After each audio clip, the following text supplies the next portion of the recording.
Welcome to the TopRank Marketing Digital Marketing News Roundup. I'm Tiffani Allen. And snap, I'm Joshua Nite. Guess which social platform I'm going to talk about first? Pinterest. True. False. I want to talk about Snapchat, or Snap and Chat as I call it, because I have a serious problem.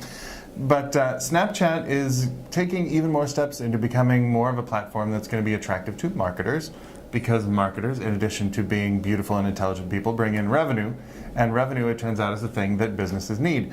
So Snapchat are, for one thing, they are updating their targeting options for their ads, where before their targeting option was you can be on Snapchat or not. Right. So now it's you can target by age and by gender and also by the past content that people have consumed. So you can say, like, if somebody's been watching a lot of Red Bull stuff, then they're probably going to enjoy my, I don't know, vape pen. Yeah, probably. Those two things go together like, like peanut butter and salami. I'm just going to say. You ain't right. Peanut butter, salami, little pickle, delicious. Anyway, so Snapchat also, they have this new product offering that they're talking about, Snapchat World Lenses. Go on. You know how Snapchat, like, their lenses, you put them on your face, and then you look like a baby or a deer or a baby deer.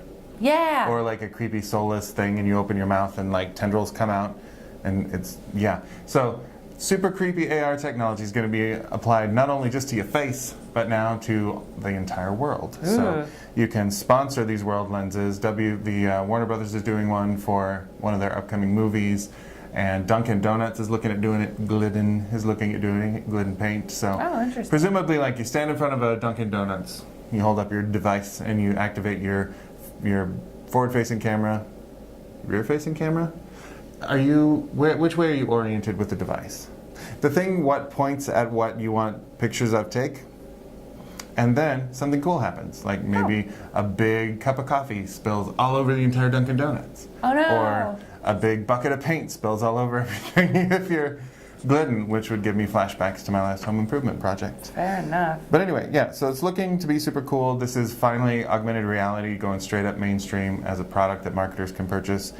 People are spending 15 seconds on average playing with the lenses as they are.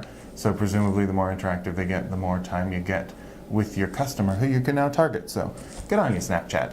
Yeah, it'd be interesting to see Keep if they use it, like Glidden, for example. Like, you're walking around your house and you're like, I want a blue wall here, and you can like see what it would look like. Wouldn't that be neat? Yeah, because then you would never need to paint your house.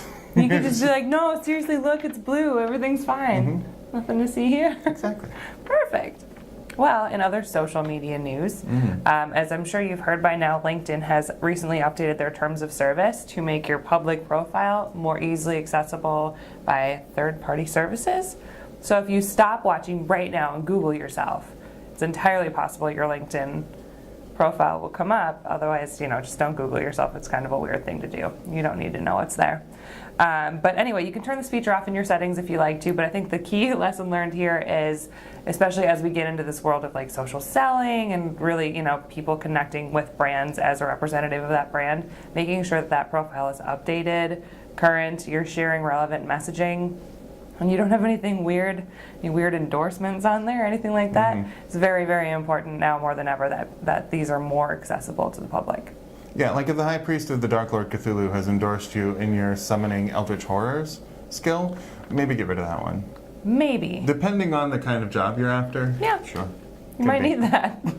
Yeah, I feel like it's good that they're giving you the option to kind of go off-grid, but you want to be seen, right? You're on LinkedIn because you want to be seen by people who can help you make the mad cheddar, I feel like. Yeah, possibly all of it.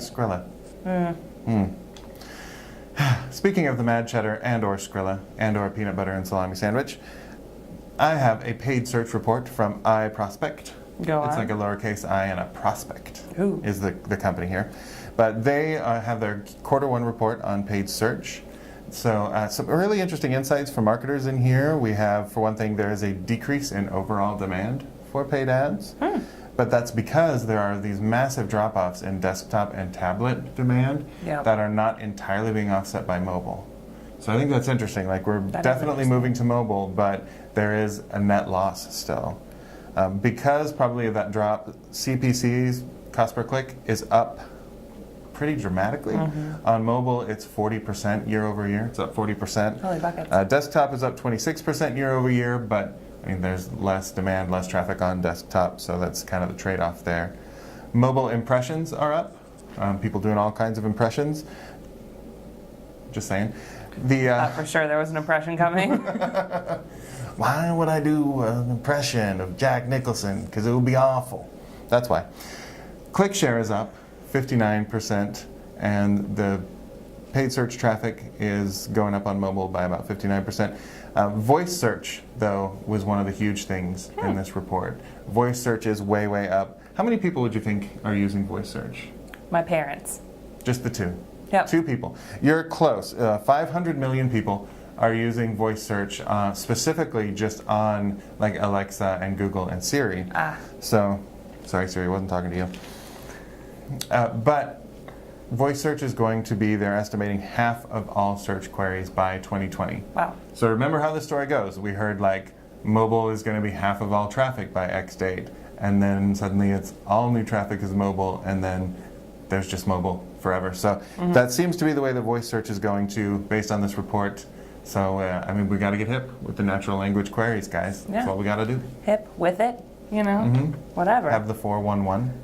Yeah. Know the deets. You know, another interesting trend that we've been noticing is that marketers are trying to target a kind of new market that's always been there, but this like idea of flyover country folks.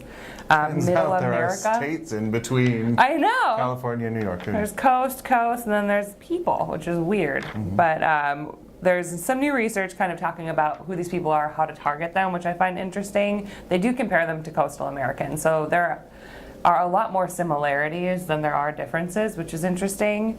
But they do tend to, so these folks from Middle America tend to place more importance on buying from brands that demonstrate their values.